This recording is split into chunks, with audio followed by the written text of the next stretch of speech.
దరదళిత నీలోత్పలరుచాంశం దీనం స్నపయ కృపయా మామపి శివే అనేన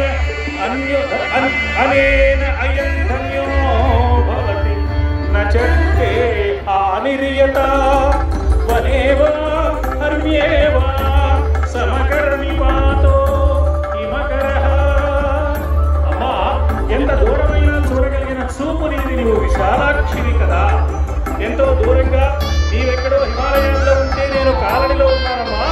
నా ఎందు కూడా నీ కారుణ్యాన్ని వర్షించు తల్లి అని జగద్గురువు మనందరి పక్షాన ప్రార్థించారు.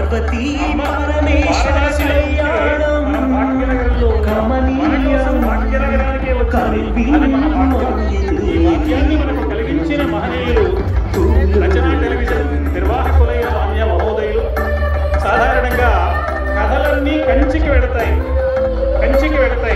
కానీ ఈనాడు కంచి స్వామి మన దగ్గరకు వచ్చారు. కంచి కామాక్షి మన దగ్గరకు వచ్చింది. ఎంత అదృష్టం చేసుకున్నాం మనం. ఇంతటి ఆనందాన్ని మనకు ప్రసాదించిన భక్తికి ధన్యవాదాలు చెప్తూ స్వామి వారి శ్రీచరణాలకు భక్తిపూర్వకంగా